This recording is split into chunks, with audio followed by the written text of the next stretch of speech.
Now it's my turn to give a brief presentation of what we have been doing here in Aveiro, in IT. And despite the title that is in the program is called RF to DC converters, and I will talk about that, I thought I should give a more fancy title to this presentation. So I will talk firstly, and I will make a summary, mainly for students, about RF power transmitting and harvesting. Let me very briefly show what we have, or what is my group. So my group in IT, Aveiro, is, we are 1, 2, 3, 4, 5, 6 PhD professors from the University of Aveiro and also from a Polytechnical Institute in Lisbon. We have one postdoc. We have at this moment 8 PhD students. We hope to have more in the future, of course. And we have, of course, several masters and grant holders. And, well, this is a little bit of marketing of the books that we have been publishing on intermodulation, distortion, digital RF front ends, and so on. And what we have been working is mainly on software-defined radio and receiver dynamic range increase. I will talk about that today.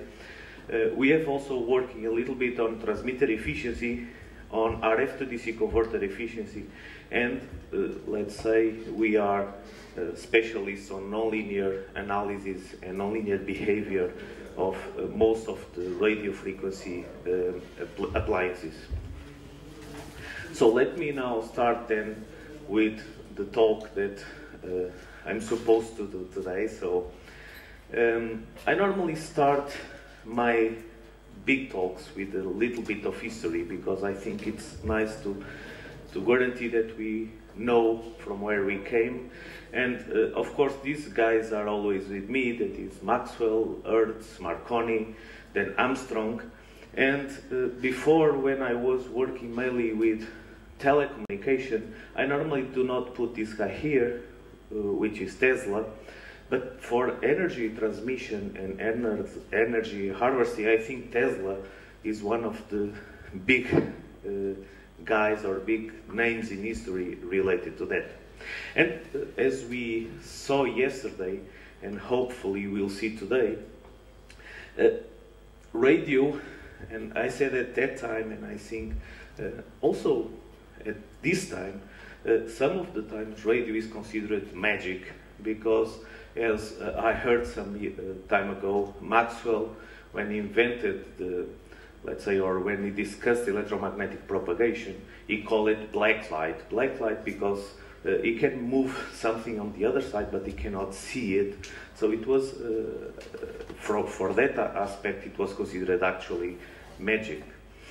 And if we focus mainly on wireless power transmission, let's say that, of course, the pioneer can be Hertz, or can be considered Hertz, because it was actually the first physician that proved that he can transmit something from one side to the other.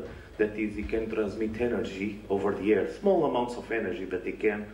And Tesla demonstrated actually in 1891, sorry, that he wants to transmit intercontinental wireless energy, and the idea was so crazy that he wants to create what is called a warded leaf tower to transmit energy, that is real electricity, over the air and over using radio waves. So that was a crazy idea, but I hope, or I think, we all progress, and mainly in this area, we all progress with crazy ideas. From my point of view, and I show here some of the crazy ideas that people tested. So here I have some wireless mobile phone. So here you have an antenna, and the phone is here. Here you have another guy. This guy has an antenna there, you see. So it has headphones, and he uses the radio here. So he moves around, and he can hear the radio. And this was a German guy in the international fair. So what he did was, he has the antenna here, he has some kind of receiver, and this was a speaker, so he was popping up music around, walking, and you can hear the radio. These are some militaries. So you see here the radio on top, and you see the antenna there. So all these show that some crazy ideas that were, if you look to one of these guys walking the street like this, you say this guy is crazy, but now all of you use a mobile phone in your pocket and you don't think it's crazy because it's fancy and so on. So, and I believe this is actually what allows us to move forward.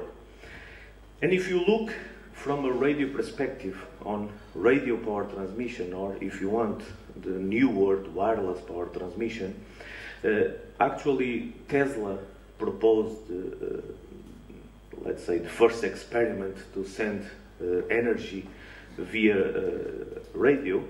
But if you go back to the First World War, or if you go back to the militaries, they use what they called crystal radios. And actually, those radios were made with a galena, and you probably know it better than me, that they don't use a battery. So they can transmit. Of course, if they use a battery, it will be improved, but actually it can work without a battery. So you transmit energy via the air, the radio signal, mainly voice. You receive the energy, you demodulate the energy, and you can hear the radio. So actually, this, from my point of view, is what we are trying to do today, again, but not, the idea is not to transmit voice at this moment, but to transmit some kind of bit rate, some kind of data over the air without using some kind of energy, let's say. Well, but there are other crazy ideas around. One of the ideas that are around is, can we collect energy out of space and send energy to ground via radio frequency signals? Well, this is one project that was strong in the US, and now it's very strong, or continue to be very strong in Japan. So we can have a satellite collecting energy out in the outer space and send the energy back to Earth via radio frequency.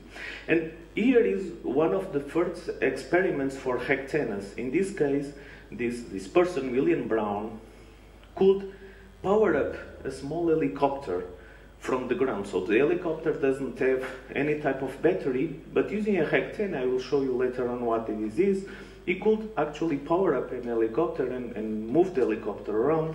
And more recently, so you see, so we are now looking to this and we say, okay, RFID are new technology, but if you look back, you see that this is more than 100 years at this moment. And if we look on the other side, if you look to the communication, to the traditional radio communication area, we see that we actually start with broadcast radio, TV, mobile phones, datacom. And now, this is curious because this was voice. Here you have a little bit more of data, you have image. Here you have a lot more of data.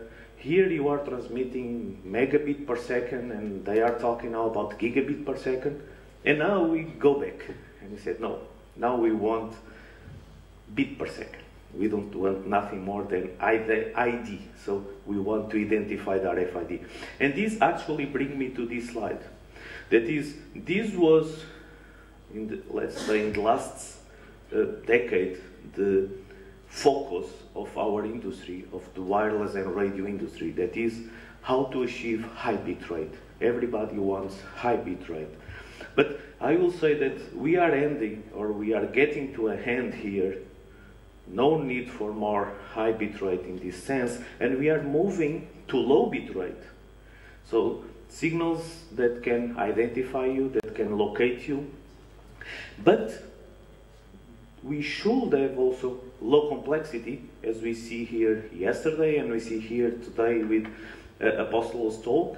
And more important than low complexity is what I have here, that is low power. We want to have sensors, or we want to have RFIDs that don't consume nothing, or they consume a very small amount of energy so that you can power it up with a battery.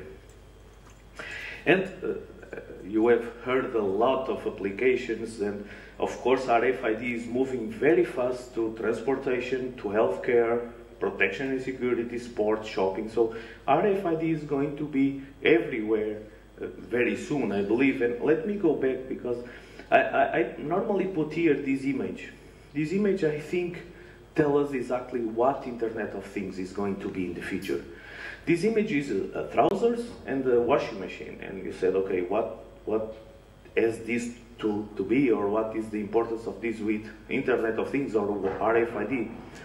And my question is easy. So the idea that some persons are pointing out is why these trousers or this piece of cloth cannot have an RFID attached to it, so that when I put this inside the washing machine, I can only click one button, nothing more than one button. The washing machine asks who is inside, and he calculates the best program that the washing machine can have to wash the clothes inside. So that means that each piece of cloth will have, and we heard yesterday, antennas for clothing, but each piece of cloth will have actually a tag attached to it, not only like it is today for stealing process, but also to have more important and more, let's say, more intelligent solutions as this one. But this brings us to the problem. So this was mainly the history of what are the important things in terms of RFID, how this works, and now let us see how it works. So how can we pick up those circuits, and how can we make, or how can we put them to work as wireless power transmission or radio transmission? And keep basic and going back to the basics, what we are trying to do, well, we have two hypotheses. We have, let's say, inductive coupling, where we can transmit energy somehow, and you have really wireless electromagnetic energy transmission. And actually, if you go to the inductive coupling, this is what most of you studied back then. So this is a transformer. So what you try to do when you want to transmit energy, like the crazy idea of Tesla. Tesla was a rich man because he actually built this. It doesn't work, but he built it. So the idea is what is mainly to create two inductors, and by passing a, let's say, if we embed this in a flux, a magnetic flux, if you put a current on one coil, you can transmit the current to the other coil. What is the difference? The difference is here you have some kind of magnetic core, and in the air you don't have the magnetic core, you have the air. So when you try to do this, I think I have it here, is when you try to do this with, let's say, the air in between the two coils, then we have a problem. And if you look to this, actually what we can see is that magnetic induction or resonance inductive coupling, well, it's good. Magnetic induction also has very good efficiency, but we are talking about the coils should be centimeters apart, so not far away from each other. If you go to resonance inductive coupling, you go to, well, this I think is too much, I will say tens of centimeters. And when we go to what we would like, that is to have a microwave transmitting energy, you can go to kilometers. But if you go to kilometers, what happens is that you have efficiencies in the order of 10% or lower than that. What that means, it means that you send 1 watt to the air and you only achieve 100 milliwatts or even less than that. And these, of course, are optimistic numbers. But this means that for what we want to do, as we heard yesterday and we heard with Apostles, we don't want to have an ID that only works when I touch a wall. Well, for certain applications, probably, as Luca pointed out yesterday, if you put RFID on the tiles, okay, I'm touching the tiles, so it's okay. But if I want to power up a sensor on the other side of the room, so we cannot go by inductive coupling. You should send, you should actually transmit energy over the air. And by transmitting, or to transmit energy over the air, we will use radio frequency, or the traditional radio frequency transmission, where we have a transmitter, we have an antenna, we transmit signal over the air, we collect the signal on the other antenna, and then instead of having what is, let's say, a typical receiver, a radio receiver, we'll put here a simple diode. Or, if you want, we put here an envelope detector. The galena actually worked like this because it actually moves the voltage at the output, moves with the input amplitude modulation. And if most of the radio guys knows this is the Friis formula. So you have the received power is equal to transmitted power multiplied by the gains of each antenna multiplied by the free space loss, and now we add here one eta that gives me what is the RF to DC efficiency, and actually this eta is given by the DC over the average RF power that we are entering here. So if you look here, this is of course a simplistic model. If you are indoor, you have multipath and so on, but keeping it simple, if you look to this formula, you see immediately that, okay, the antennas are very important. We heard more than 4 speakers talking about antennas, but the efficiency of this, let's say, converter, the efficiency of this RF to DC conversion circuit is extremely important, so we can increase the distance between the transmitter and the tag itself. And here again, we can have 2 points of views on this type of circuits. We can have energy harvesting, we heard Apostolos talk about that, and we can have wireless power transmission. So these are 2 visions. What energy harvesting, as we heard, well, we are talking about, and here, to be more precise, I will talk about electromagnetic energy harvesting. And we are talking about power collected from the environment, that is TV signals, GSM signals, Wi-Fi signals, radar signals, microwave oven signals, whatever you want. And most of the time, the best solution is a ultra-wideband antenna, and the circuit should be optimized. Not sometimes you don't need a ultra-wideband, but at least you need a multi-band antenna where the circuits are optimized for where electromagnetic frequencies are, that is, where electromagnetic energy are. In wireless power transmission, it's completely different. You know the transmitter, so you know exactly where the signal is. So the power is actually delivered to the sensor, and we can power up RFIDs, passive sensors, and in this case we can even use directive antennas, because we know where the source is and we know where the target is. And if you want to go in a fancy way, you can have in the transmitter, you can have adaptable antennas so it can move with the target. And in this case, if you look, sorry to go back, but if you look to the Friis formula, these antenna gains can increase significantly, so you can increase the distance between the transmitter and the reader. And going back to basics again. So, how it works. I send the RF signal to the air, and I want to receive DC on the other side. This is my objective. And again, I believe most of you or all of you are electrical engineers, so all of you studied the typical diode rectifying circuit. This is basics. And actually, what the diode does, well, this type of configuration, it, let's say, rectifies the wave in this way, because it has fourth configuration. And in this case, if you put here some kind of filtering, or filtering for RF people, if you use a capacitor at the output, you can maintain your voltage, and you can almost create a constant DC voltage with a certain ripple, and this can be designed and so on. You did a lot of those circuits in the back then. But actually, this is what we are using for RF. What is the difference here? The difference here is that, oh, let me go back and I will go there. The difference here is that in RF, you should design very careful the input matching network. So you guarantee that your signal is actually arriving to the memory, or sorry, to the diode nonlinearity. If you don't be careful with input matching circuit, you lose all the power in the input circuit. So the RF power is going to disappear in the input circuit, and the diodes will not see any RF. And if the diodes don't see any RF, you cannot convert it to DC. So this is actually what makes RF engineer different from a, let's say, low frequency engineer, because we have to be careful that we guarantee that signal is passing and we are not losing energy somewhere.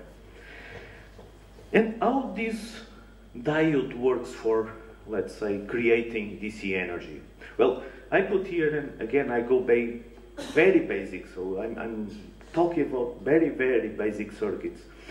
This is a simple diode circuit. If you know a diode has this type of, let's say, operation.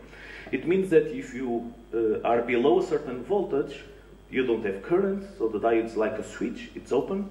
And after a certain amount of voltage, the diode as a switch, will close. Well, actually it will not close, it has an exponential behavior, so the current rises exponentially. And if we do some kind of simplistic approximation, and again I'm saying I'm trying to keep it simple, if we approximate this exponential by a Taylor series expansion or a polynomial series expansion, and if you now consider that your signal source is a radio wave, so a sine wave, you put your sine wave in this simple expression and you have this. So you have the sine wave and you have sine wave squared, and you can have more terms, but I cut it there, again, to keep it simple. And so the output will be something like this. So at the output, you'll have a sine wave, you have a second harmonic. Luca yesterday showed RFID that creates a second harmonic, so using the same diode. But now I also have one there. You see this one multiplied by a squared over 2 gives you exactly the DC you want. So it gives you exactly the, let's say, the RF to DC conversion. Of course, this could be done with a simple, very simple diode, or it could be done with some more fancy circuits, and in this case you rectify and then you multiply somehow the voltage, so you can increase the voltage. If not, the voltage here will be too low, so we can increase the voltage somehow. So actually, this is one of the possibilities to create your RF to DC converter. And this circuit for, I will not say for the older ones, but this circuit for people that are around for more years was used in the analog CRT TVs to increase the voltage. This is the same circuit. So we are not discovering new things, we are recycling new ideas, new circuits for these applications. So now we have a problem that is, okay, this is nice, this is back to basics, so this is a simple diode. The problem is when a student goes to a simulator, SPICE or whatever, and he tries to simulate this, it gives you very good results. You can increase, you can put optimization and so on, you have 100% of efficiency and so on. The problem is that when you go to build it, you see that it doesn't work, or when it does work, it works with 1% of efficiency or less than that. So one very, very big problem that we have, and something that researchers need to do, is actually to work for 2 points of view. That is, one is nonlinear modeling strategies. What that means, I want to guarantee that what I'm going to simulate, what I'm going to design on my CAD system is as close as possible to the real circuit. This is one problem. And of course, so we have to, let's say, model nonlinear. This would be good also to have black box models. What that means, as you'll see, if you have lots of RFIDs and I want to simulate them all, forget to use the complete circuit for each RFID. You'll spend hours and probably days simulating that. So if I can have some very good black models where I can put a black box model in that case, it will be very fast. I will show you later on. But then we have another problem that is, okay, we are transmitting energy we want to guarantee that we transmit energy, but we don't spend more energy that we are transmitting. For instance, there is a company, I will not say the name, but there is a company in the US that is trying to power up mobile phones or recharge mobile phones without being able to connect mobile phone to anything. So you use your mobile phone in the house and it will recharge. The problem is that if you use that system, you'll spend probably the double of the energy you need if you connect it to a transformer. This is the problem. So we want to guarantee that, okay, we are transmitting energy, but we don't want to expand or we don't want to waste more energy.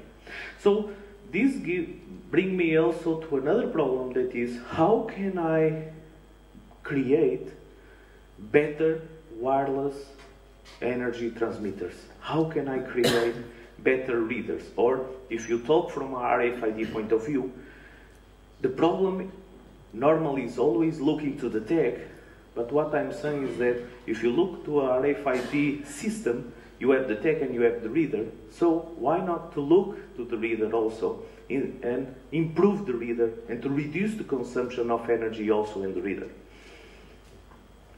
And so let's see first the need for modeling. Well, we are interested in the RF to DC characteristics, as I said, and it would be nice that actually we can have a model that is a black box, that is, I use that box, I don't know what's inside, and I can, for instance, in RFID, it would be nice, instead of understanding all the circuit of the RFID, and sometimes if you work in a company and if you want to use commercial RFIDs, you don't know what's inside the RFID, of course. The other company will not tell you which circuit they are using inside their own RFID. So it would be nice if I can go to my laboratory, extract a model for RFID, use that mathematical model, and then I can use that mathematical model and repeat in the computer the same thing I have in the laboratory. So this is what it's called a black box. A black box is good not only to speed up the simulation, but is also good to protect intellectual property rights. Why? Because I'm not giving to the other company, I'm not giving the circuit. I'm giving a mathematical expression that behaves like the circuit. So this is quite good from an intellectual property right in that sense. And more important than that is, I'm creating, and sorry, I have here a slide. I think we can see that. Not. Okay, so I'll go back. I'm creating here, I put here a diode or any type of nonlinearity, and I want to convert RF to DC. But this is the optimal, this is the utopic world. There are no circuit that converts RF to DC without creating other things. Because since it is a nonlinearity, what you'll have at the output, you'll have DC, but you also have fundamental signals, you also have harmonics, you also have intermodulation, you will have a huge amount of other signals. So, if I have all these signals, what it means that I receive a certain amount of energy at input, and I'm creating a huge amount of spectrum components at the output. So if I have energy at the harmonics, if I have energy at the intermodulation, if I have energy at fundamental signals at the output, it means that I'm going to reduce my efficiency because I'm spending energy on another harmonics. So what would be good, if I have a good nonlinear model, I can kill or I can optimize my circuit to kill the energy that is being spent on the harmonics and convert that energy back to the RF. So this is actually a very important problem to deal with. And of course, the ideal model that I would like to have is a polynomial one. Why? Because I know how to use polynomials and it's very easy to understand a polynomial shape behavior, but we can have others, of course, in this sense. And let me also show you another important thing that people normally are unaware of it. This, I show you, this was a typical diode, right? So 0 and a certain amount of time it will be exponential, and I say wrong. A diode is not an exponential, okay? This is what they tell us in our let's say, beginning classes of the university. A diode if you look here, a diode is a diode and a resistor and has some capacitor and probably there's some inductor there also. What that means, ignoring this for now, imagine that you consider all the diode and the resistor. What you are going to see is that the diode is 0, of course, so it's an open circuit. And if you increase the current fast, what is going to happen for high values of current? Well, the resistor becomes more important than the diode.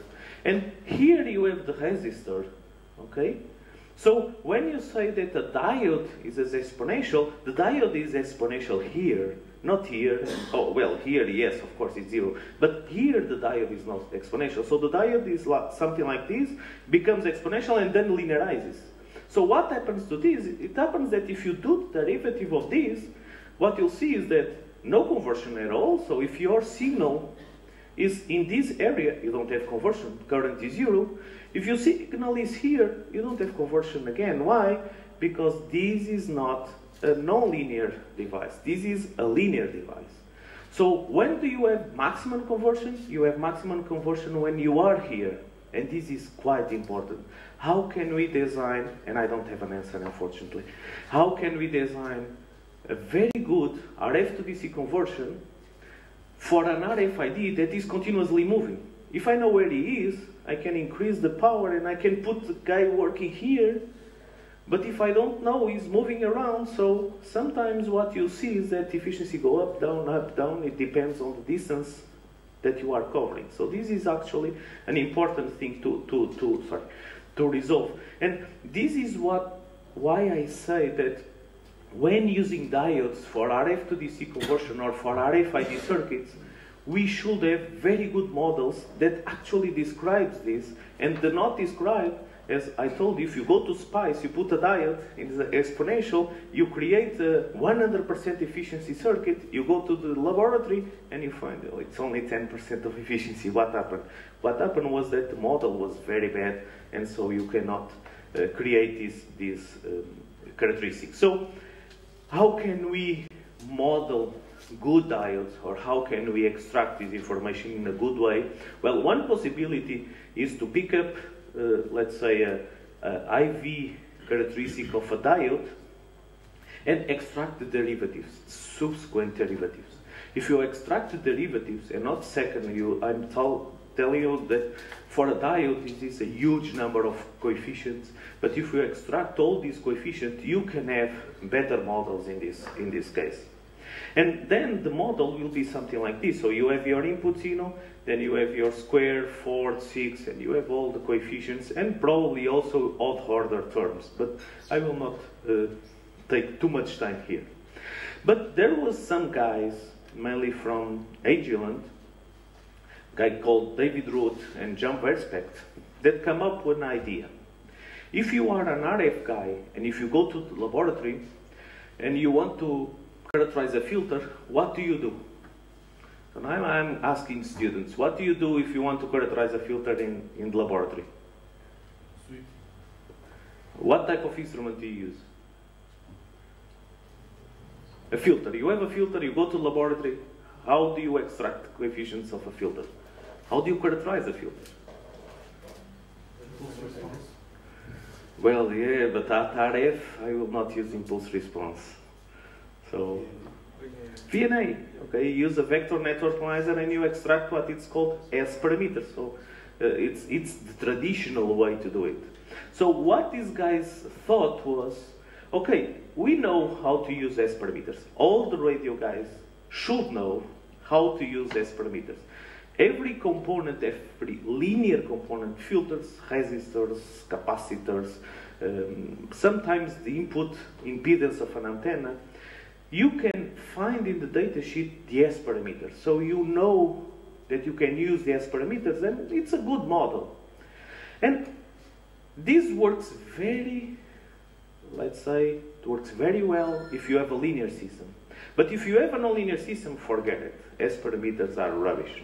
They are not very important. So what they considered is S parameters do not account for harmonics, distortion, and nonlinearities. So this guy came up with an idea. Why don't we create a new model that is equal to S parameters? So we have to create an instrument that we go there with my diode, I measure it, I take some kind of black box like S parameters. S parameters are nothing more than numbers, and I use that numbers in my computer and I simulate those numbers. So they come up with something they called a polyharmonic distortion, or PhD model. Okay? And the PhD model, it's much more complex than the S parameters, of course, because it considers the bias point, and it considers the input wave, the output wave, the reflected wave, sorry, at the input, but the S parameters only consider these at fundamental signal. The polyharmonic model considers these at fundamental, harmonics, intermodulation, all the distortion here, and then they create huge matrices. And huge matrices combining everything. So in this case, we are seeing the reflected wave at the port index with an harmonic index. As parameters, the harmonic was the same, only one. Here we can have a lot of harmonics. And using these, we can actually model RF to DC converters in a better way and in a more efficient way than before. So let's say the voltage at the output of this RF to DC converter will not be nothing more than a constant nonlinear part taken under large signal operation.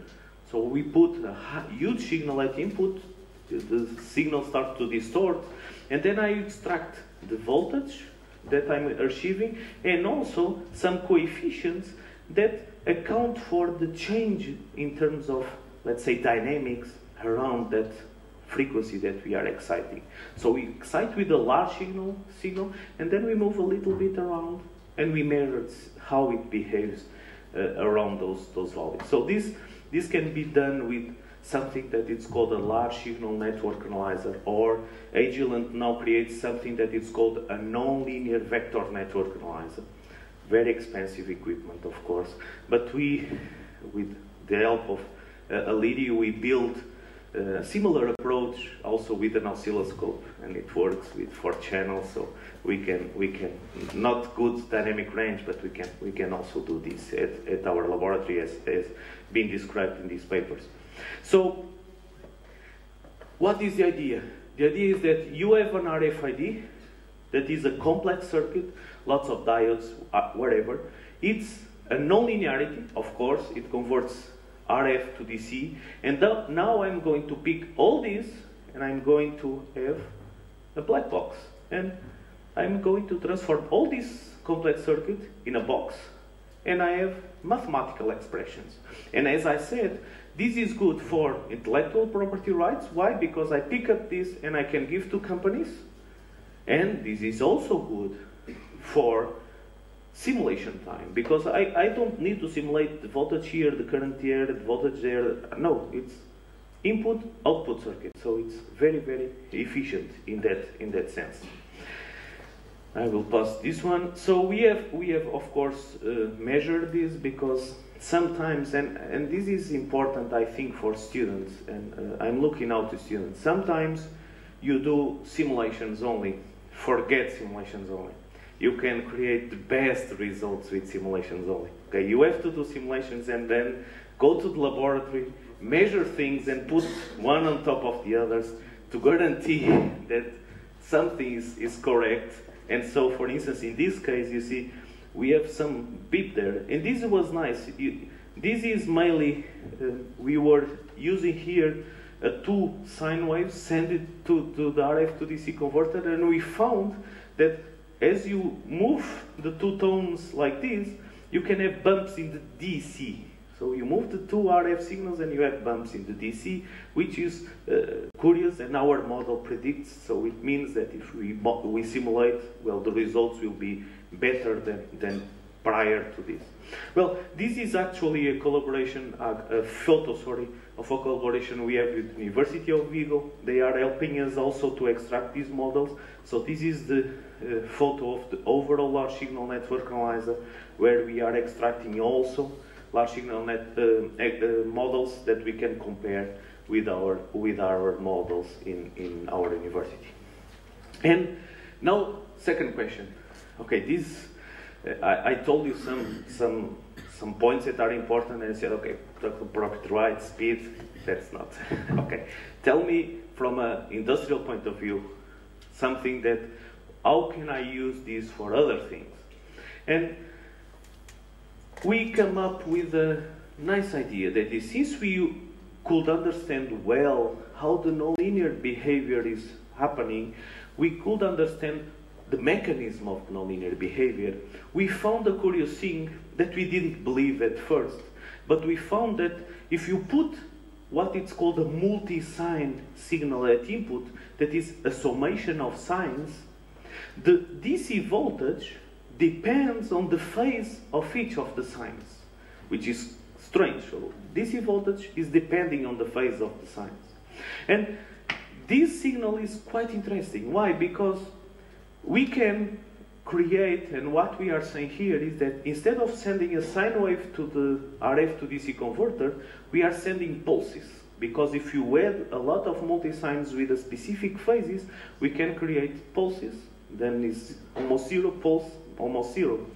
The thing is that if you create a pulse, and you know this from Fourier transforms, if you create a pulse, what is the spectrum? It's broadband, right? So you need an ultra-wideband antenna. But the ultra-wideband antenna reduces the gain, right? So a multi-sign is better than that. Why?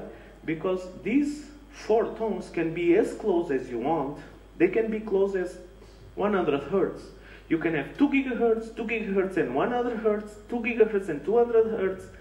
They can be very close to each other, so they are a narrowband signal in terms of frequency, but you can continue to create pulses. And this is actually the good thing. Why? Because then you have a narrowband antenna, huge gain, that is high gain, and you can continue to use pulses for exciting your RF to DC converter. So the DC is a little bit complex, but actually you see that if it was only sine wave, we only have the first and second term with this multi-sign, and if the phases are correctly chosen, you can have increase in DC voltage quite expressive. So we go to the laboratory again, and in the laboratory we use our baseband signal. We put a carrier multi-sign is there. We transmit this, and we see what happens on the other side.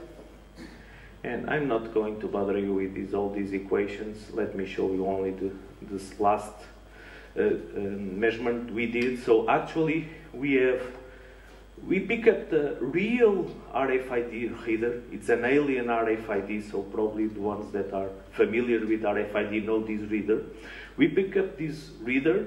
We split the signal in 2. One goes to the receiving part, and then we add a multi-sign signal.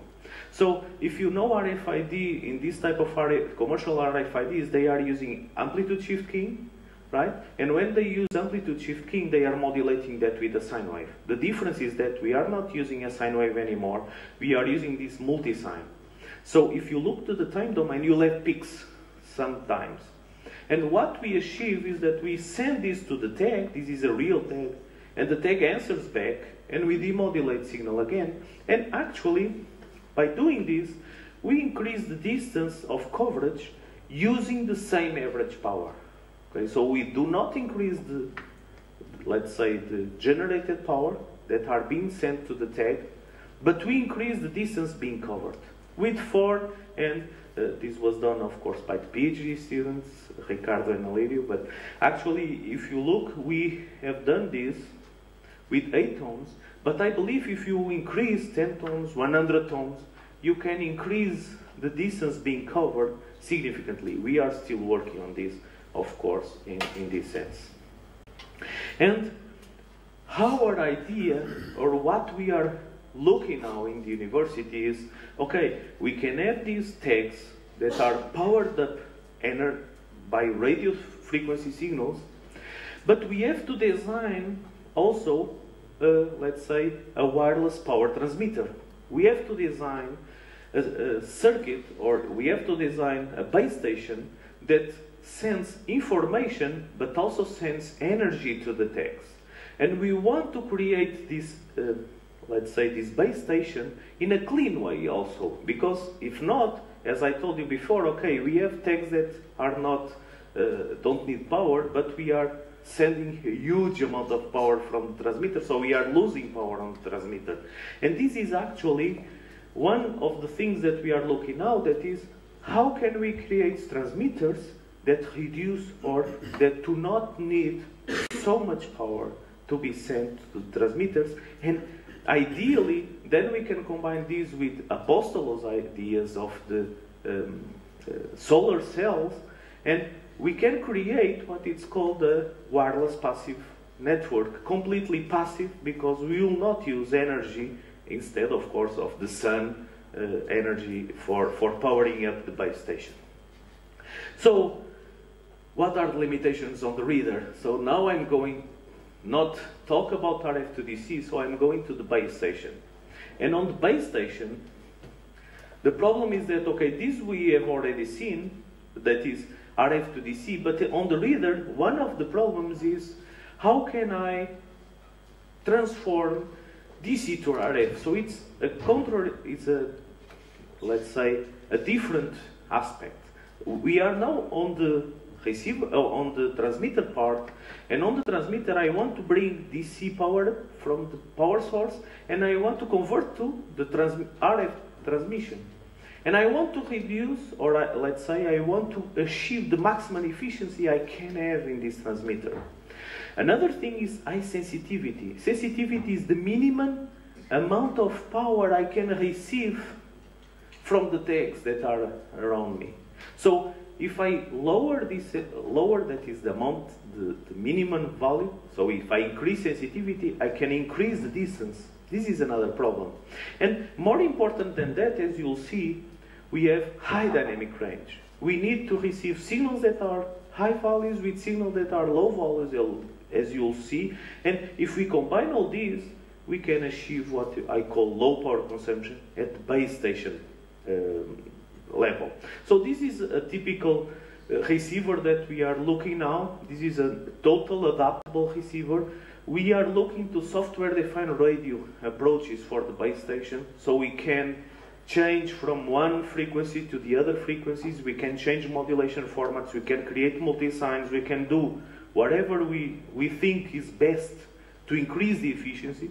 And in this case, my main problem with these receivers is when we have a lot of text. Let's say, rewording Luca yesterday, so when we have a massive attack of text. So in this case, what is the problem? The problem is that we can have tags that are far away, and we can have tags that are close to my base station. And if I have tags that are far away and tags that are close to my base station, the signal coming from this tag is going to appear at the input of this receiver in a smaller percentage. The signals that are close to the receiver, they will appear in a huge value. So the main problem here is I need dynamic range. I need to cover up them all. And traditional ways to increase dynamic range. Well, one is put a variable gain amplifier at input.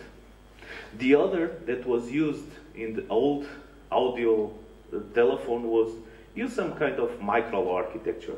This is not good for here. Let us see the problem of the automatic gain control. The problem of the automatic gain control is that I can increase gain or I can decrease gain. And the problem here is if I have a single signal, this works. Imagine that you have this signal here, so if I increase, I don't see it. And if I decrease, I can see it here, so I can cover them all. The problem is when I have a small signal and a large signal, I have what it's called in Portugal, when you are trying to sleep and you have a blanket. So if you cover your head, you left your feet in the air. If you cover your feet, you'll have your head in the air. So you have a problem. You can go up or down, but you cannot cover them all. So automatic gain control, it's a problem. You can go up and down, but not increase dynamic range. Actually, it does not increase dynamic range. So the other solution is to use this micro low. This micro low actually, what it does is it compresses the low let's say the low amplitudes, or it expands, sorry, the low amplitudes, and it compresses the large amplitudes. The problem is that this is good from a mathematical point of view. But to do this in RF, you need to have an inverse function, or inverse nonlinear function of the compounding mechanism. And what happens is that it's almost impossible. When you use this, you create a huge amount of harmonics.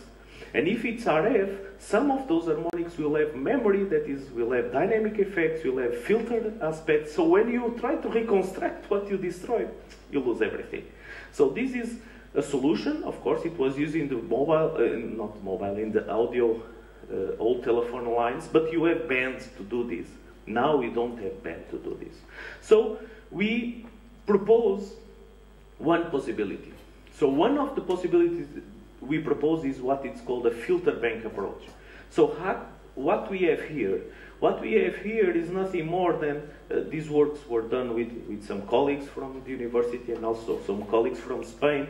So actually what they are trying to rebuild is the human ear somehow, and how the human ear listen to sound. So actually the human ear, as far as understood, is what it can be called analog spectralizer, if you want, or a continuous spectralizer. And the idea is that you cut pieces of spectra, and then you treat each piece of spectra individually, so you can increase the amplitude, decrease the amplitude, so you can maintain all the amplitudes at the same level. This is one possibility. The other possibility we are looking now is also to use two ADCs at input instead of one. So we receive the signal, we pass it through one ADC, but if the signal is so strong, what is happening to this ADC? It will start to clip, okay? It will start to overflow. And when that happens, we attenuate the input signal and we pass it through a similar ADC. So what will happen is that this ADC will not clap, but the small signals will disappear. So in this part here, like I think I have it here, yes. In this part here, I'm catching this part, and in this part here, I'm catching this part. And if this was done from an analog point of view, this is very difficult. But since we are talking about software-defined radio, what we are doing now, we will use an FPGA, or we are using DSPs, and so you can glue it. And the only problem is that you should have a very precise synchronization. If not, this will not work any longer. But up to now, we managed to do it for 1 gigahertz signal, and we can glue it. And when we glue this to this, we increase dynamic range. So at 1 gigahertz, we achieve 1 extra bit. It's not much, but it's better than nothing, let's say. And these are some of the results. So here you see two signals. And of course, if you increase gain, you increase noise, and if you decrease gain, you decrease noise. But with the VGA, what you see is that for us, this is for when we are increasing the VGA gain, we have 2% of EVM. But if you increase even further, that is, if we attenuate the VGA in order that we receive this signal here, what you see is that you lose completely. Okay, so I will try to explain this better. What we are trying to do here is we send to the air two signals, one QM signal and one KPSK signal. Okay? And what we see here is we try to guarantee that we have 0% EVM in the QM signal. So we, in this case, we have to increase the gain so the EVM doesn't have any, let's say, any error. And the KPSK has a small amount of error. Good. Now we increase significantly the QM signal. So since we increase the QM signal, in order that the ADC doesn't overflow, with a variable gain amplifier, we should reduce the gain. But when we reduce the gain, what is going to happen to the KPSK is going to go down again also. So in this case, we reduce the gain so that this blue line does not overflow my ADC. So the EVM is almost 0%. But what happens to the KPSK? The KPSK disappears almost. So you see that we don't receive any KPSK. This is the problem with the VGA. So we try to use our test, and of course this is the the results we put on the paper, so it's the most hard results. And you see, this is the 64 quen, and in this case, what we did, so this was the traditional overflow of the ADC, and with our model, we achieve this type of, let's say, pattern in a very easy, well, not easy, but in a very smart way. In this case, we change from 46% to 0.7% of EVN. Of course, this is only one bit. If we have more bits, we can go higher, because before we were here, and now we are collapsing all in there. So we achieve this piece of power in this case. So let me now look to, I talk about the receiver problem of dynamic range. Let me look to the transmitter. The transmitter, again, I want to convert DC to RF. So I don't want to spend energy in this process. I want to maximize efficiency. What is the best way to maximize efficiency? Is to put here a switch. So if I put here a switch, and if you are from digital electronics, you know, if you use CMOS, the amount of energy CMOS consumes is very low. It only consumes energy in the transition. The problem with RF is that we are talking about 1 gigahertz, so we need to guarantee that this switch allows you to have a square wave at 1 gigahertz, so it has a band of 10 gigahertz or more. But we recently managed to acquire, let's say, an FPGA that works till 4 gigabit per second, and so we managed to create a square wave here, and we modulate this square wave using a pulse width modulation. So by using a pulse width modulation, this power amplifier here is going to be working as a switch. So efficiency can go as high as 90%, but then we filter this out before sending this to the air. So the problem at this moment is on the filter, but even though we are achieving higher efficiencies than we had without using this type of approach. Then this is what we are transmitting now to the air using all digital transmitters. So we are transmitting one signal near, let's say, this is center 700, so this is, I think, was 400, and this is near 1 gigahertz. So we are transmitting two signals with the same transmitter to the air in a very efficient way in this sense. So, and I only have three more slides. So let me also show you what are the challenges that we are foreseeing in this respect. One is, of course, a truly software, or if you want, a truly cognitive radio approach. What we would like to have in the future is, if I have an RFID, if I have a wireless sensor, my RFID and my RFID transmitter or reader, if you want, and my wireless sensor network base station should be optimized in order to guarantee that I'm transmitting the cleanest data communication to my tag, but at the same time, I'm achieving a huge amount, let's say, of efficiency in the overall system. And I believe cognitive radio will actually help us in doing this. The other approach that we, and Apostolos talked about this in his presentation, that we have been looking at is how can we actually see the energy that is around, and how can we maximize this energy. And let me just show you, and this for everybody, we create, let's say, let me show you here. Actually, we create, it was a collaboration between University of Aveiro and CTTC, and we create a database that is available for everybody, where people can scan the spectrum and can put the information on a map. And for instance, let me see if I have some results here.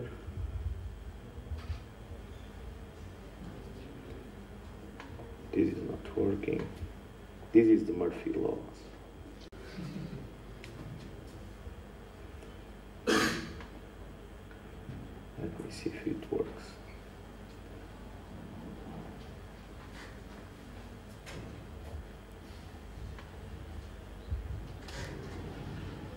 Okay, I don't have connection. No problem.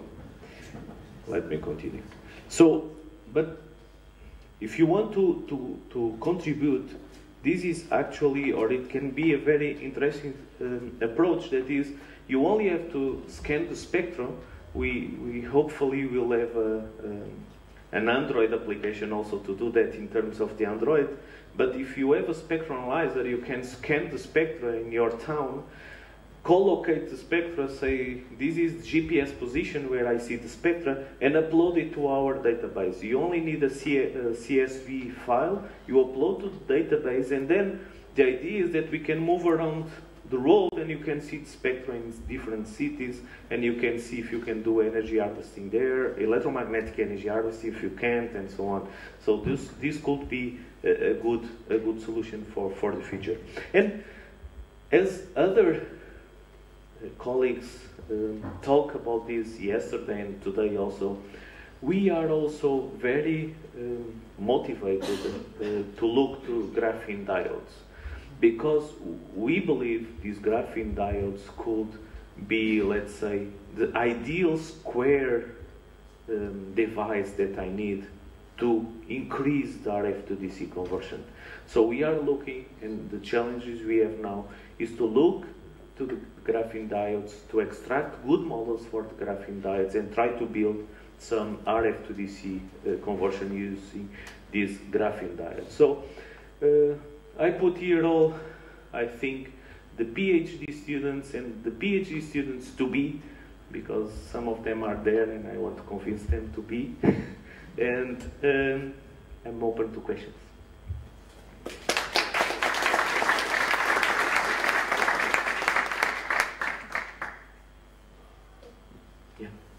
Yeah, it's about the multi-sinus signal.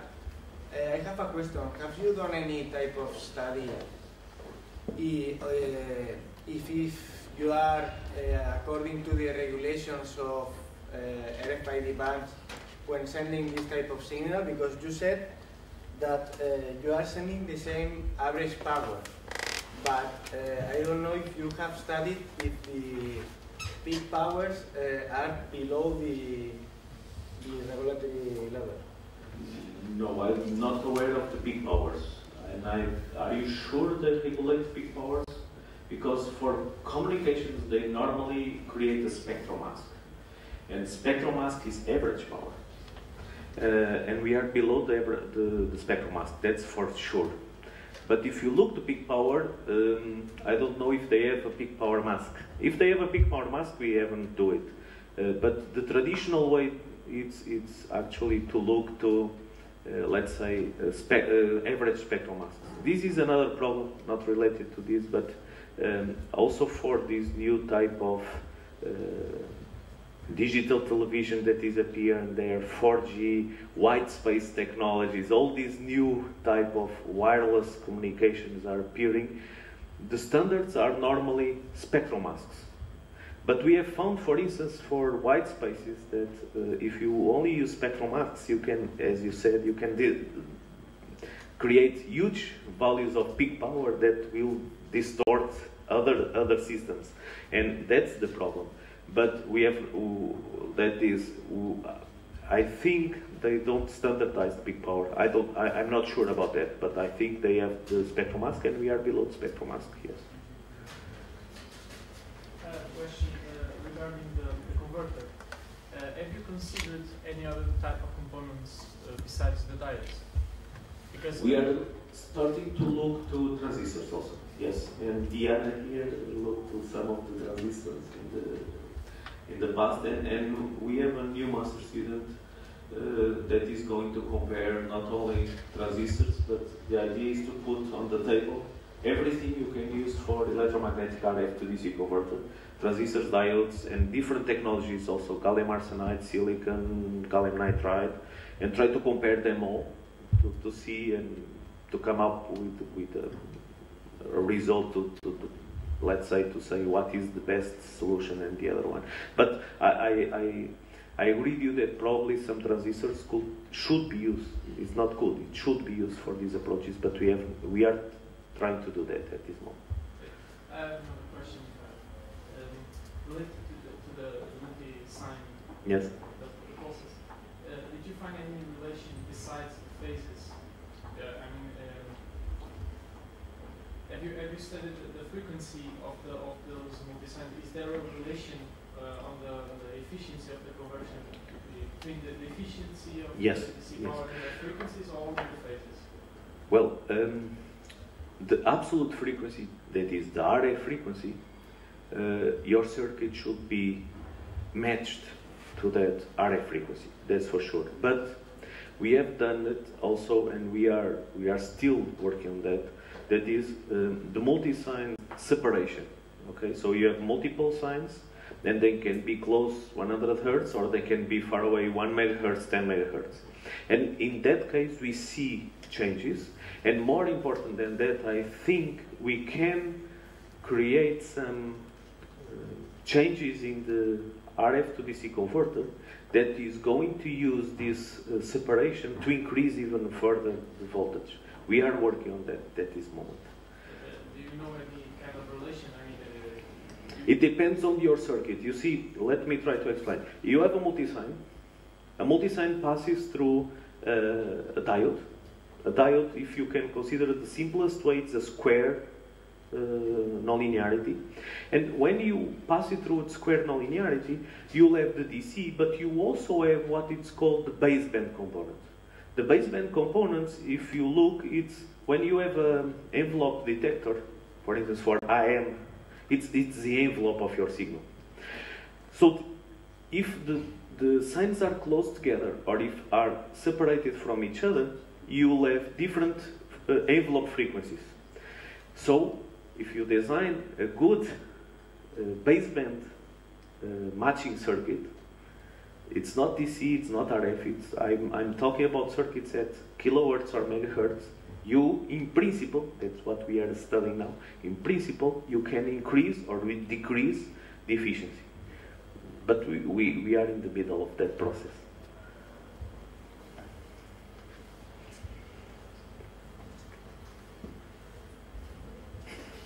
Just a suggestion, because it's the second time I hear about the very interesting network about energy harvesting scenario all over the world. I suggest to advertise a little bit more this initiative, just with some push notifications. Yes. Because it's the second time I told you, and I said, oh, when I go back to my office, I have to do something, but you know, if I found some mails just within the cost action, probably we could react and give a sort of momentum to this initiative, because I think it's really, really nice. With Apostolos, our strategic plan was to create first an Android interface. Oh, excellent. And then to create some kind of small manual. Why also it's harder. And to create a manual to explain how to upload and so on, and to publish some paper on Microwave magazine or something like that. But this is strategic plan. Since there are no financial support directly to this, we are working with what we can. But an app would be excellent. Yes. That's actually when we were in Santa Clara, someone approached us and approached Lodimar, asking if he has an iPhone application also, because I agree, but is in the plan. Any other question? No, so we'll have the lunch now. And thank you for hearing. And let me, just before you leave, two announcements very fast. One was the social activity on Sunday. Only one person pointed out, so we will not do it. The person that put his name there, if he still wants to go there, talk to me and we can discuss how we will go there. The other announcement is this afternoon at 6:30, we'll have in the upper level, we'll have one of the persons from Portugal Telecom is coming from Lisbon here to talk about their visions for ICT in the future. And then we'll have some companies joining us. We'll have also some, the vice rector joining us. We'll have some people from the CTO joining us. And we'll all discuss this type of Internet of Things in a multiple environment strategy. And the dinner will be in this restaurant. And each table will have a thematic discussion. So it will be a working dinner with other people, so you can discuss your ideas, you can hear their ideas, and the idea is that we have a technical dinner. I think it will be nice. So if you want to see this, 6:30 we'll have the reception from 6:30, 7:30, and then 7:30 we'll have the dinner. Thank you.